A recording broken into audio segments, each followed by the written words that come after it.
L'Italia è campione del mondo in quel di Madrid. La Roma riporta lo scudetto nella capitale dopo 41 anni ed il Milan, piombato in B, torna nella massima serie.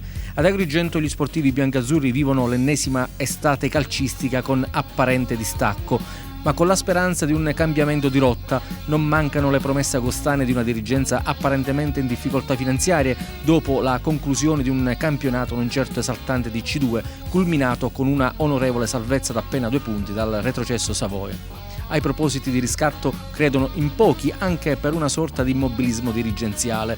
L'accelerazione viene data 2 settimane prima dell'inizio ufficiale della stagione calcistica, grazie alla passione di Franca Laimo che opera sotto traccia.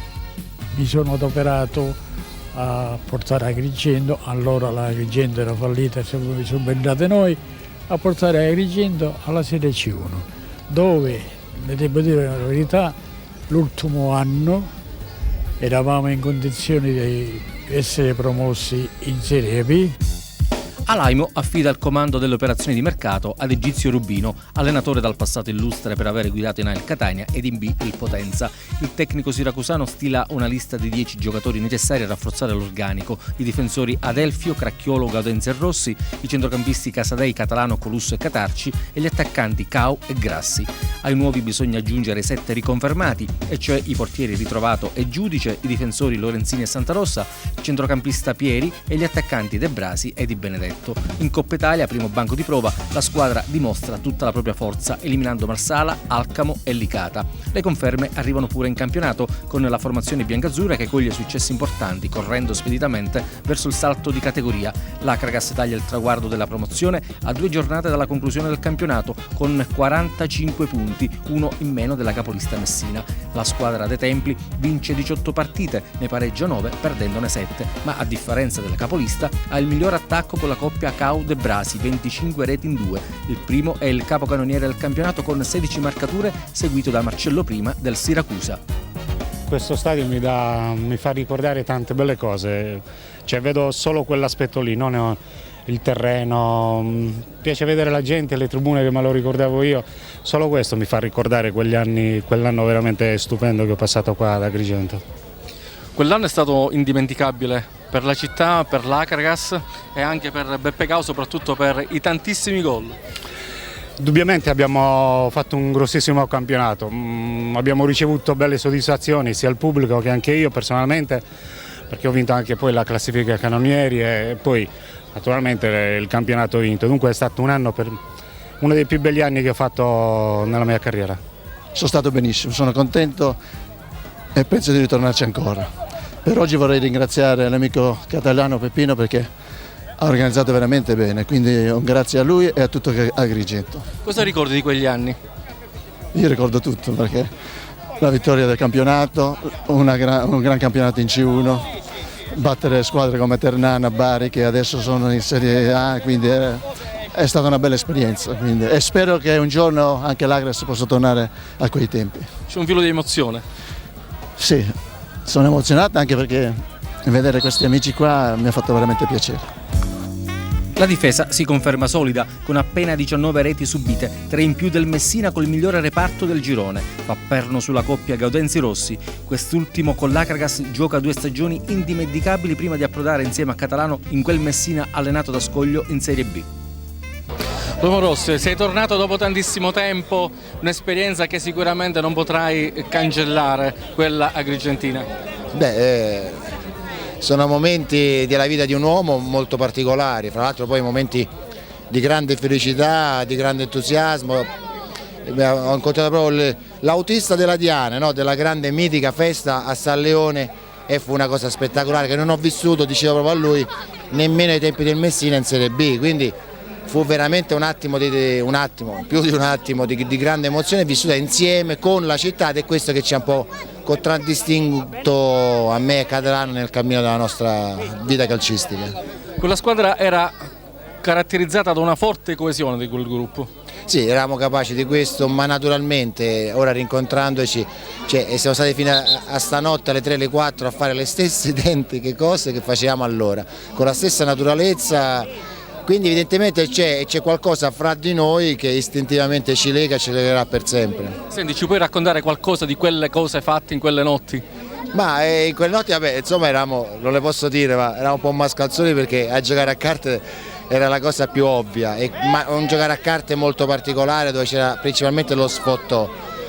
Però certi detti, certe battute, certi aneddoti, certe cose ricorrenti che attualmente ci ritornano alla mente. Fofò erano dei nostri idoli a quel tempo, ora è peggiorato perché prima ripeteva le cose 2 volte, ora le deve ripetere 4 volte, quindi fino alle 4 di mattina stanotte siamo stati con lui, per dire. Quindi no, ma è una cosa molto genuina, molto semplice, questo è il fatto, quindi non vale nemmeno la pena perché sono talmente semplici che però per noi era un momento di legame. Agrigento incorona Catalano migliore calciatore biancazzurro di quelle stagioni. Il reparto centrale ha nel compassato e tecnico Colusso un importante punto di riferimento, mentre la fase di copertura è garantita da Umberto Catarci. Molto importante, molto bella, indimenticabile, insomma, ecco. Ecco, ritrovarsi tra amici, tra ex compagni di squadra, che significa? Sono sensazioni meravigliose, bellissime. A parte l'età che avevamo, adesso sono passate 23 anni, comunque è un'esperienza indimenticabile. Ieri quando ho rivisto dopo 23 anni gli amici c'è stato un momento di commozione, è una cosa normalissima. Insomma. Cosa va a Catarci oggi? Guardo perché non posso giocare, sono stato operato una gamba, ho molta nostalgia, devo dire che mi sento un pesce fuori d'acqua, insomma, gli altri giocano, io sto qua. Di quella formazione restano i ricordi di annate calcistiche memorabili, l'inizio di un ciclo che purtroppo durerà poco. Dopo 2 anni di C1 la squadra torna in C2 per finire al termine della stagione 84-85 tra i dilettanti, un brusco saliscendi al quale la tifoseria agracantina è ciclicamente abituata. Allora veramente, a parte il fatto che la storia dell'Agas è quella che è la mia, dal 72 al 94 sono 22 anni che sono stato nell'Agas, vi devo dire che allora era tutt'altra cosa. Oggi c'è professionismo, ci sono soldi in giro, ci sono quindi debiti che si creano, società che falliscono. Allora non si poteva fallire perché tutto era nella normalità, cioè lo stipendio era per vivere, i ragazzi davamo il necessario per vivere veramente e quindi sostentare la famiglia. Oggi è tutto diverso. A me piaceva allora l'Agragas e infatti li ho riuniti tutti ad Assisi con molta emozione, pianti, ma l'affetto che c'era nel 72 l'ho riscontrato ancora dopo 30 anni, io l'ho riscontrato ad Assisi, con questi ragazzi che oggi sono e calcano questo campo che è il campo dei ricordi, diciamo.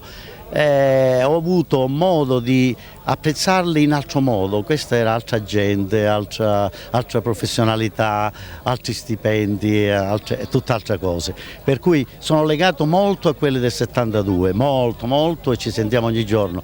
Con loro ci vediamo una tantum, però sono sempre affettuosi e si ricordano bene, ho avuto là dentro la dimostrazione di quello che è veramente affetto e quindi io dico che dobbiamo unirli tutti e due, però preferisco sempre quelli di allora. Questi di ora è tutto un professionismo particolare, soldi e l'Agas praticamente è fallita appunto per i favolosi stipendi che pigliavano queste persone e ancora oggi qualcuno ne paga le conseguenze. Emozione sempre, perché ogni qualvolta è capitato per qualche occasione simile a questa di mettere piede all'Esseneto c'è sempre un'emozione. È stata un'ottima occasione per tutti quanti, hanno fatto un buon lavoro Peppino, Enzo La Rosa e altri amici proprio a organizzare questa manifestazione che veramente tocca un pochino il cuore, perché poi quando si torna indietro di 23, 24, 25 anni effettivamente porta delle emozioni. Cosa significa ritrovarsi dopo tanto tempo? E significa ricordare, significa avere delle conferme sulle amicizie che erano state stabilite e ben fondate a suo tempo, e quindi questo dà maggior valore a quello che poi alla fine nel calcio dovrebbe essere, che è un rapporto di sportività e di amicizia con tutti. Forse era un calcio anche diverso? Sicuramente c'erano forse meno interessi, sicuramente si guadagnava meno, si lottava di più per la maglia, per i colori sociali. Era una gratificazione scendere in campo, non era solo un dovere. Il presente è tristemente noto, l'Acragas vivacchia da anni in tornei regionali, non c'è il supporto concreto degli imprenditori locali e parlare di rilancio è diventato un tormentone al quale purtroppo ormai da tempo ci stiamo abituando, anche se un timido interesse attorno alla principale squadra della città lascia ben sperare. Credo che l'Acragas degli anni 70 abbia rappresentato un gran bel ricordo per il calcio agrigentino e per i nostri tifosi, per la nostra città, per i colori bianco-azzurri. Credo che questa partita rappresenti da un lato un ritorno di grandi campioni che sicuramente hanno ancora nel loro cuore questa voglia di ritrovarsi in una città che li ha visti sostanzialmente ben accetti e anche all'altezza del compito, perché tantissime sono state le soddisfazioni che ci hanno dato. Oggi c'è una realtà diversa, però credo che bisogna costruire giorno dopo giorno una realtà che io mi auguro possa riemergere, possa vedersi alla luce per le soddisfazioni che sia la città, i tifosi e noi tutti, anche amministratori, vogliamo. L'Acragas e il calcio credo che sia importante anche per il nostro territorio, sia importante per i nostri tifosi, sia importante anche per quel ruolo che esercita, che riunisce tanta gente e crea momenti di aggregazione forte.